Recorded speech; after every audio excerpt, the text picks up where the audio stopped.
ዓለም ለዘላለም ቤቱ የማያስብ ከሆነ ሰው ከኛ ጋር ሊቀላቀል አይችልም ነበር በዚያ ዘመን።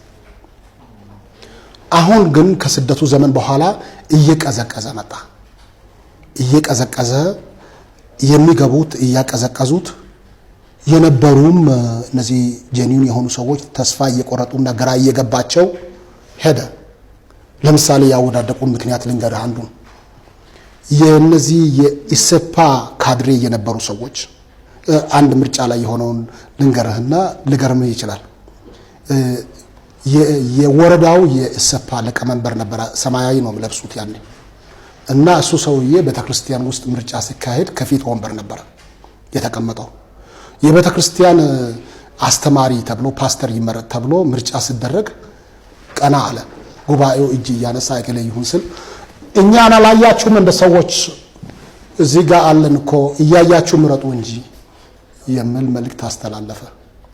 ይህን ያክል ካድሬዎቹ እግራቸውን ለማስገባት ገፍቶ ይመጡ ነበር። ግን እንደነ ሙሉ ወንጌል ባሉ ቤተክርስቲያናት መግባት አልተቻለም። ዜን በጣም መንፈሳዊ ሆኖ ይመጣሉ። ከዚያ ደግሞ ከኢሰፓ ፕሮቶኮል ጋር ሰው ያን ጊዜ ያንን የለበሰ ሰው ከሚፈራበት ፍርሃት ጋር ተያይዞ በጣም የተከበረ ሰው እንግዲህ ካድሬ ማለት ምን ማለት እንደሆነ እዚህ ቦታ እኔ ስሙን እንዲህ ነው ብዬ ብጠራ በጣም ያስቀይማል። እና ራሳቸውን ቀይሮ ደሞዝ የሚከፈላቸው በአገር የተከበሩ ሰዎች ኢህአዴግ ሲመጣ ሜዳ ላይ የተለቀቁ አሁን የተዋረዱ ገንዘብ ለማግኘት እኔን እግዚአብሔር ሐዋርያ አድርጎ ጠርቶኛል፣ ነብይ አድርጎ ጠርቶኛል፣ እኔን እግዚአብሔር ፓስተር አድርጎ ጠርቶኛል እያሉ ለቤተክርስቲያን እንደ ጎርፍ ማቅረብ ጀመሩ። የንግግር ችሎታ እዛ አዳብረዋል። መድረክ ላይ እየወጡ መስበክ ጀመሩ። ባለፈው ሲያሳድዱ የነበሩ ሰዎች ማለት ነው። ባለፈው ቸርች የዘጉ ሰዎች፣ ባለፈው ቸርች ያፈረሱ ሰዎች፣ እነዚህ ሰዎች ገብቶ የቤተክርስቲያኒቱን አመራር ተቆጣጠሩ።